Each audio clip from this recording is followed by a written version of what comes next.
Merhaba sevgili yükselen balıklar ve burcu balık olanlar, kanalıma hoş geldiniz. Bugün sizlerle 2021 yorumlarımı paylaşmak istiyorum. 2021 yorumlarıma geçmeden önce lütfen doğum haritanızı ve kalemi yanınıza alın.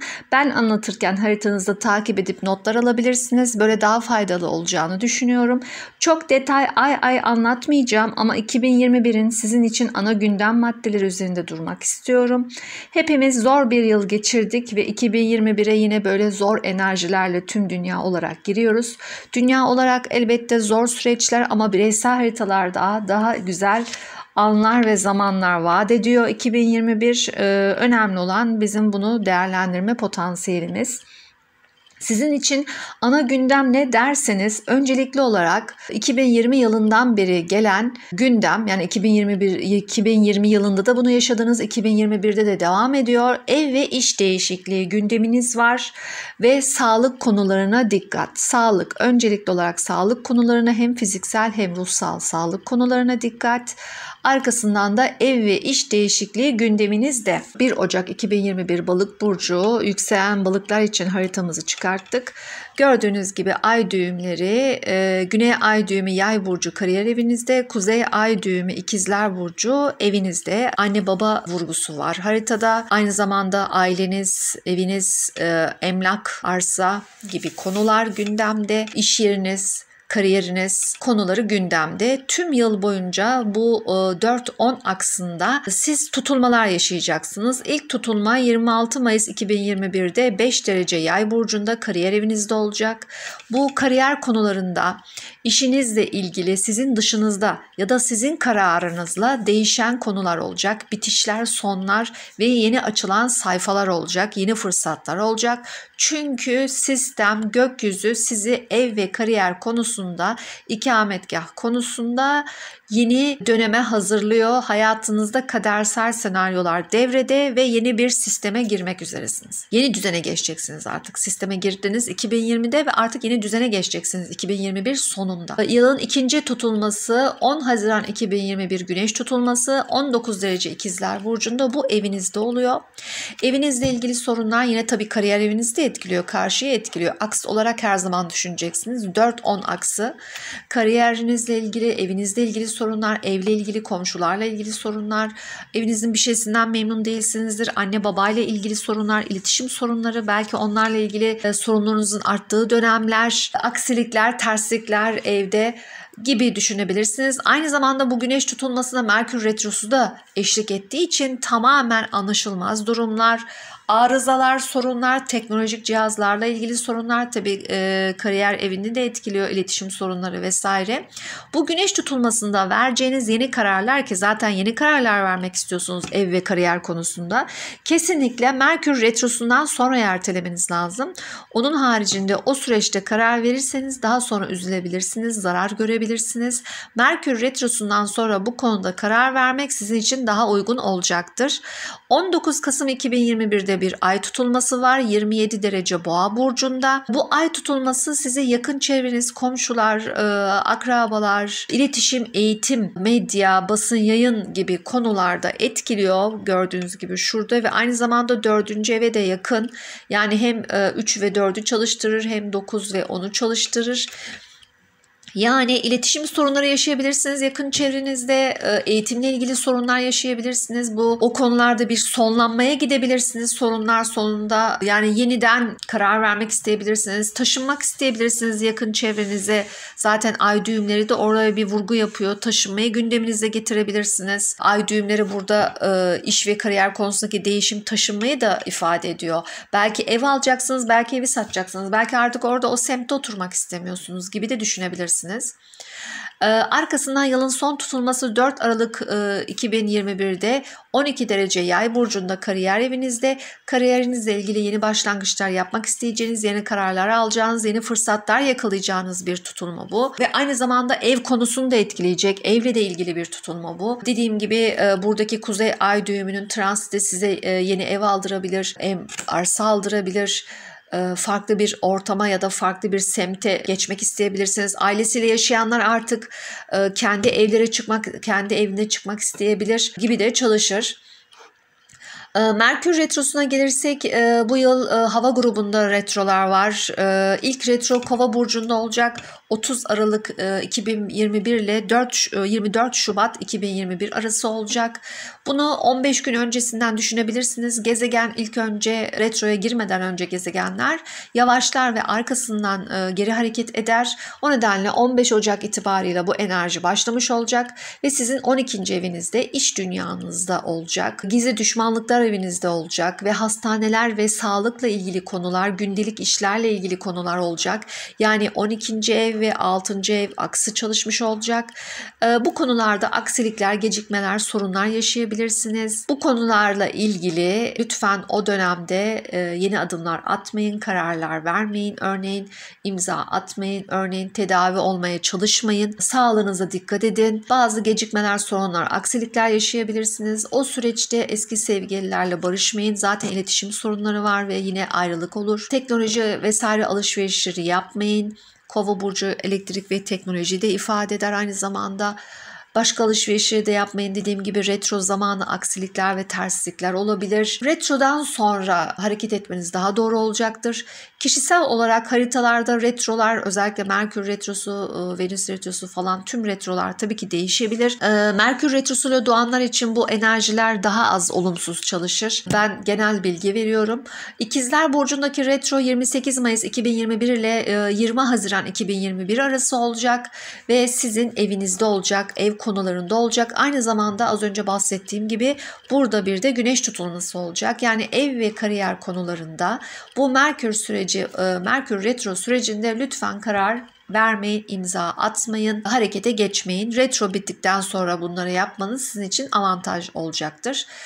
Son retromuz Terazi burcunda 26 Eylül 2021 ile 18 Ekim 2021 arası olacak ve sizin ortak gelirler evinizde, borç alacak, tazminat, nafaka, prim, miras, krediler evinizde olacak. Bu konularda gecikmeler, sorunlar yaşayabilirsiniz. Umduğunuz ortak gelirlerde umduğunuz gibi bazı konular gelişmeyebilir. Ortağınızla sorunlar yaşayabilirsiniz ya da eşinizin gelirleriyle ilgili sorunlar yaşayabilirsiniz. Aynı zamanda kendi gelir kaynaklarınızı da etkiliyor tabii ki. 2-8 çalışacak bu retro. 2-8 çalıştığı için o süreçte kendi gelir kaynaklarınızla da ilgili sorunlar yaşayabilirsiniz. Retrodan sonra hareket etmeniz daha doğru olacaktır. Kredi vesaire gibi konularda da hareket etmeyin. Beklemede kalın. Uranüs retrosuna geçmeden önce ay düğümleri, sizin 1. evinizde Neptün transitiniz var ve 1. evinizde Neptün olduğu yıllar ve uzun süre orada kalacak. Siz bazı şeyleri hayatınızla ilgili aslında pek çok konuya tam hakim değilsiniz. Net göremiyorsunuz. Sisli görüyorsunuz. Buzlu bir camdan bakar gibi görüyorsunuz. Olaylara hakim değilsiniz. Ve Nisan sonuna kadar eviniz ve kariyerinizle ilgili konularda siz sorun yaşayacaksınız. Çünkü bazı şeyleri net göremeyeceksiniz. Net göremediğiniz için harekete geçmeyin. Beklemede kalın. Nisan sonundan sonra hareket edin. Gördüğünüz gibi ay düğümlere Neptün kare var. Ev ve kariyer konusunda bu açıyı anlattım.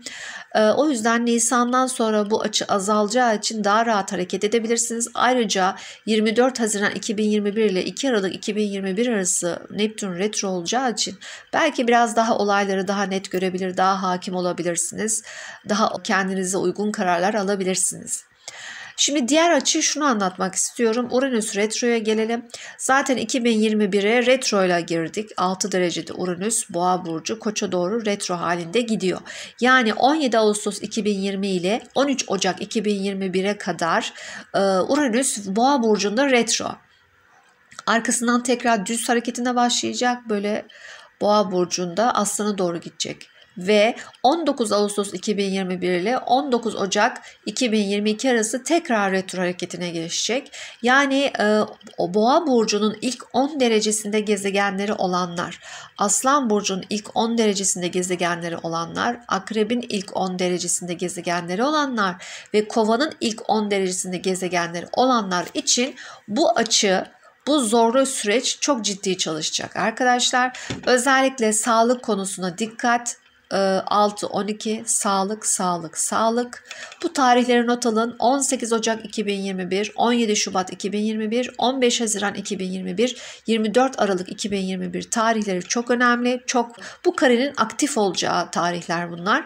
Sizin sağlık evinizde vurgu var. Onun dışında yakın çevreniz ve yollarla ilgili bir vurgu var. Mesela trafikte de dikkat etmeniz lazım. Yolculuğa çıktığınızda kısa yolculuklar ya da uzun yolculuklara da dikkat etmeniz gerekiyor. Kardeşlerinizle, yakın çevrenizle ilgili konulara da dikkat etmeniz gerekiyor. Sizi zorlayacak enerjiler, ani ilişkiler kopmasına da sebebiyet verebilir. 12. eve ve 3. evdeki bu kare açı, Satürn-Uranüs karesi, sizin kardeşleriniz, yakın çevrenizle alakalı bağınızda ani kopmalar olabilir ve iç dünyanızda buna belki üzülüp sıkılabilirsiniz. Psikolojiniz belki bozulacak. Dikkatli olmanız lazım bu arada. Satürn transiti 12. ev psikolojik sorunlar verebilir, depresyon verebilir. Ani bir şekilde belki siz iletişiminizi kesmek isteyeceksiniz o kişilerle. Artık görüşmek istemeyeceksiniz, içinize çekilmek isteyeceksiniz. Gibi etkiler var. Kısa yolculuklara dediğim gibi dikkat, hastane ve sağlık vurgusu çok fazla var. Satürn retrosunu anlatmak istiyorum burada. Aralık ayından itibaren Satürn ve Jüpiter sizin 12. evinizde transite başlıyor. Satürn retrosu 20 Mayıs 2021 ile 7 Ekim 2021 arası Kova burcunda olacak. Zaten Satürn sizin 12. evden geçerken sağlığınızı ve psikolojinizi test ediyor. Gündelik işler, iş hayatınızı test ediyor. Sağlam durmanız gerekiyor. Tüm sorumluluklarınızı yerinize getirmeniz gerekiyor. Evet, çok çalışacaksınız, her yere koşacaksınız. Aynı zamanda hem fiziksel hem ruhsal sağlığınıza çok dikkat edeceksiniz. Vazifeleriniz tüm bunlar. Yakın çevrenizdeki moralinizi bozan konularla ilgili de üzülmemeye, sıkılmamaya bakacaksınız. Ani değişim olabilir. Kardeşleriniz ikametgah değiştirebilir. Yakın çevreniz değişebilir ya da siz yakın çevrenizi değiştirme kararı alabilirsiniz. İçinizden öyle gelebilir. Artık onlara yakın olmak istemiyorsunuzdur. Başka uzaklaşmak istiyorsunuzdur. Başka yere geçmek istiyorsunuzdur. Bu tarzda çalışabilir buradaki açı, buradaki enerji. Retro sürecinde Satürn o bahsettiğim tarihlerde bu konulardaki sorumluluklarınızda eksikler varsa onları tamamlamak için güzel fırsatlar. Onları tamamlayın. Jüpiter retrosu 12. evde size neler vaat edecek? Bir kere kiloya dikkat, iyimser olacaksınız aslında ama tabii orada Satürn yanında olduğu için Jüpiter'in çok da fazla iyimser olmanıza izin vermeyecek. Belki iş dünyanızla ilgili bazı yatırımlar yapabilirsiniz. Meditasyon gibi, yoga gibi, duaya ve namaz gibi konulara yönelebilirsiniz. İçinize iyi gelecek, sizi şifalayacak felsefi konulara geçebilirsiniz. Bunları yapın, size iyi gelecek. Özellikle Satürn 12. evde, Jüpiter'in orada olması sizi en azından ilk yıl biraz rahatlatabilir, iyi gelebilir. Satürn unutmayın 3 yıl orada kalacak. 3 yıl bu bahsettiğim konular test. Jüpiter 1 yıl kalacak. Jüpiter Kova'dayken 16 Haziran 2021 ile 14 Ekim 2021 arası sizin 1. evinize gelecek, Balık burcuna bir görünecek, sonra tekrar gidecek. O tarihlerde biraz daha iyimser hissedeceksiniz. Kendinizi daha sosyal, daha pozitif hissedeceksiniz. Daha hayatınıza ışık gelecek. Bu yıl Mars retromuz yok. Bir tane Venüs retrosu var ve o da Aralık ayında olacak. 14 Aralık 2021 ile 24 Ocak 2022 arasında olacak. Venüs retrosu sizin Oğlak burcunda oluyor ve sizin sosyal çevrenizde olacak, arkadaşlıklar evinizde olacak, hayallerinizde olacak ve aynı zamanda aşk, çocuklar, hobi ve sanat konularını da etkileyen bir retro olacak.